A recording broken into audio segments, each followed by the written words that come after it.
Halo adik-adikku, selamat datang di video seri Tanya Coach Prio. Di video ini kita akan membahas semua tentang pramugari. Semua pertanyaanmu tentang pramugari akan terjawab di video ini. Jangan lupa untuk selalu menonton YouTube channel Calon Pramugari. Kita akan bahas semuanya.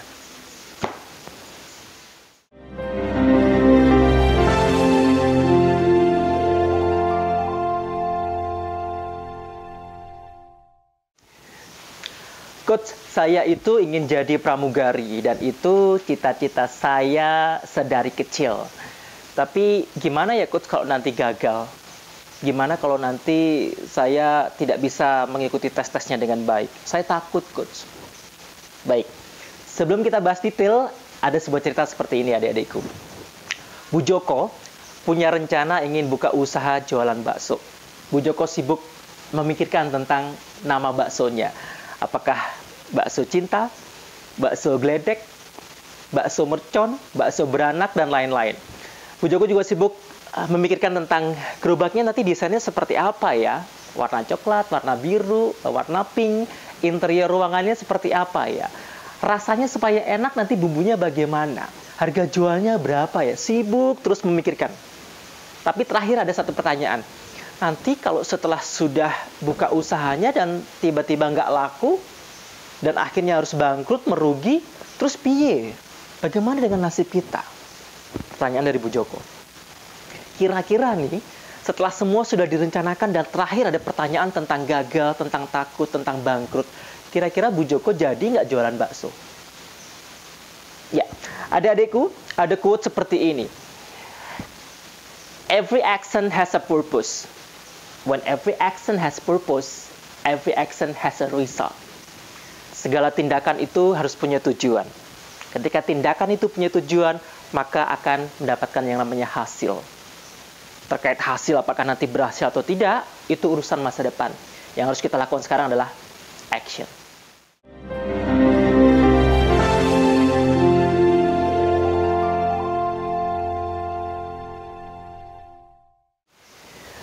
Baik, adik-adikku, selamat datang di video series Tanya Coach Prio episode keempat. Kali ini kita akan membahas tentang takut gagal, takut bangkrut, takut rugi.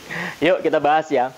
Jadi adik-adikku, terkadang kalau kita ingin menginginkan sesuatu yang berhubungan dengan cita-cita kita, pengennya yang muluk-muluk ya, pengennya yang bagus-bagus, pengennya yang tinggi-tinggi, yang enak-enak. Tapi ketika kita bicara tentang prosesnya, bicara tentang perjuangannya, kita seperti pecundang yang kebanyakan kalah sebelum perang. Aneh kan?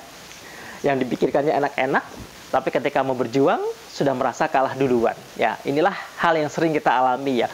Kenapa ini bisa terjadi, Coach? Kenapa kok ketika kita melihat prosesnya, ketika ingin melakukan perjuangannya, ada beban berat? Ada sesuatu yang membuat kita akhirnya, ya sudahlah, nggak usah cita-citanya tadi, kita batalkan saja, kita cari cita-cita yang lain, atau cari pekerjaan yang lain. Kenapa seperti itu? Baik, ini terjadi karena satu, ini hanya masalah keyakinan diri saja. Jadi teman-teman tidak yakin, apakah yang diperjuangkan itu betul-betul sepenuh hati atau tidak. Bicara soal keyakinan. Nah, biasanya Coach, kalau kita bicara keyakinan itu bicara tentang apa sih? Gimana caranya supaya kita bisa yakin? Yang pertama adalah, biasanya keyakinan itu tumbuh, tercipta, terlahir karena dasarnya adalah ada rasa cinta, ada rasa suka, ada love di dalamnya. Adik-adik pasti sangat setuju bahwa apapun kalau didasarkan dengan cinta, pasti kekuatannya akan membara gitu ya. Kekuatannya akan semaksimal mungkin ya. Gunung tinggikan kudaki ya, samudra luaskan ku seberangi, seperti itu ya. Karena memang sudah tidak terbantahkan lagi, kekuatan cinta itu adalah sebesar-besarnya perjuangan. Jadi apapun kalau mendasarnya cinta, perjuangannya pasti tidak akan pernah ada habisnya. Jadi saya menyarankan kalau teman-teman ingin menghendaki sesuatu, ingin memperjuangkan sesuatu, harus ada love di dalam diri kita terlebih dahulu. Keluarkanlah cinta. Kalau cintanya ada, apapun resikonya, bagaimanapun nanti tantangannya, kita akan enjoy aja menjalaninya. Kenapa? Karena kita cinta. Tapi kalau cinta itu tidak ada, jangankan mendaki gunung ya, jalan 5 langkah aja udah males. Mau berenang 2 kali putaran aja mungkin sudah nggak punya tenaga. Kenapa? Karena kekuatan dalam diri kita tidak bisa kita keluarkan. Hanya gara-gara kita tidak punya rasa cinta. Jadi pastikan Jangan sekarang asal maunya kita, ya aku pengen coach, aku pengen jadi pramugari, aku pengen kerja yang enak-enak, aku pengen jadi pilot. Tapi apa? Bener nggak kita cinta sama profesi itu? Nah, sekarang pertanyaan lagi, kita mundur lagi. Tadi kan keyakinan dasarnya adalah cinta. Nah, supaya cinta ini bagaimana, coach? Nah, ini tidak bisa dijawab oleh orang lain. Karena cinta itu lahirnya, tumbuhnya dari dalam diri adik-adik sendiri.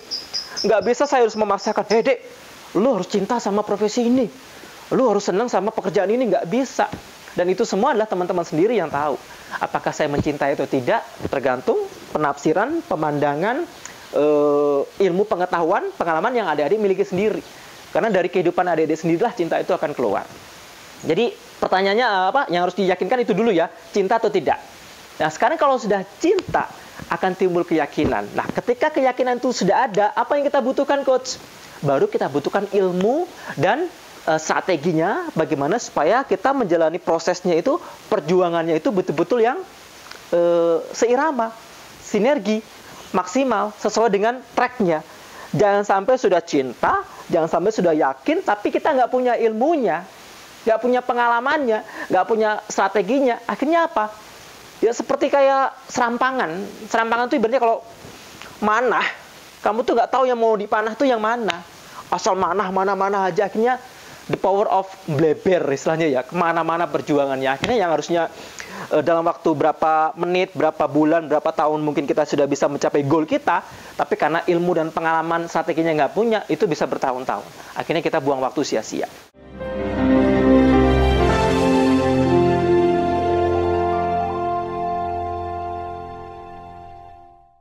Jadi yang harus kita lakukan sekarang adalah pelajari dulu ilmunya, bagaimana supaya apa yang kita inginkan itu bisa tercapai.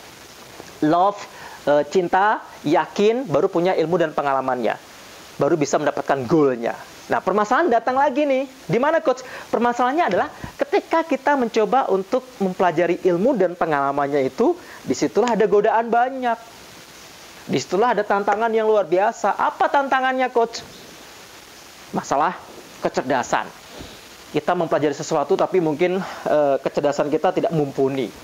Masalah kesehatan. Kita ingin memperjuangkan sesuatu tapi ternyata kesehatan kita tidak kuat. Kita ingin mendapatkan ilmu pengalaman yang butuh biaya, modal, tapi ternyata kita tidak punya cukup keuangan.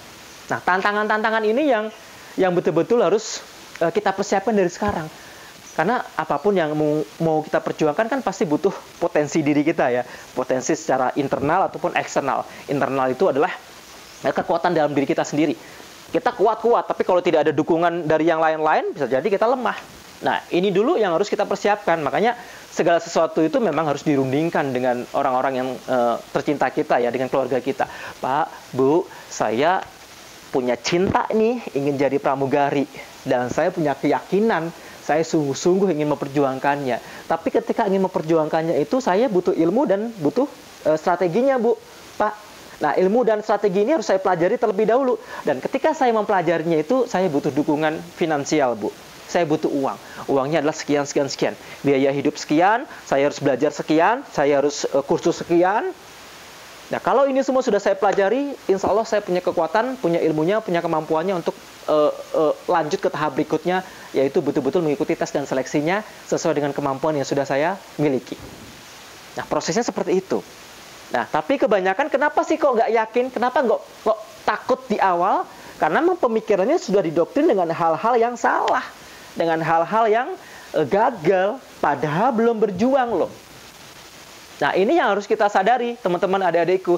Biasanya pemikiran-pemikiran yang negatif itu adalah tercipta, terlahir karena memang kita dipengaruhi oleh orang-orang yang tidak mendukung kita. Itu satu. Dan yang kedua adalah kita termasuk orang-orang yang tidak punya banyak teman yang bisa memotivasi kita.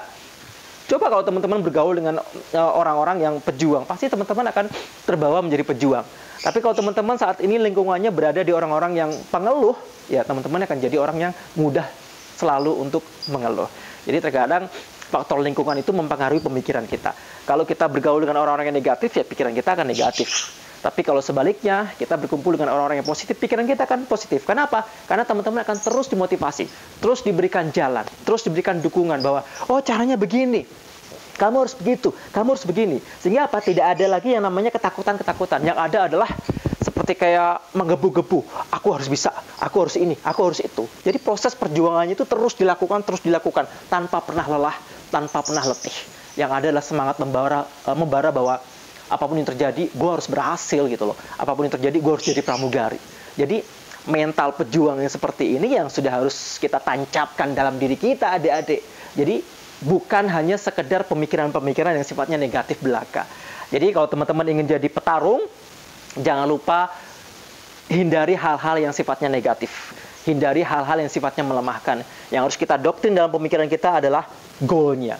Jadi pramugarinya, jadi berhasilnya. Sehingga tidak ada dusta di antara kita. Kalau saya mau berjuang, saya akan berjuang. Tapi kalau saya mau jadi pecundang, ya saya akan jadi pecundang.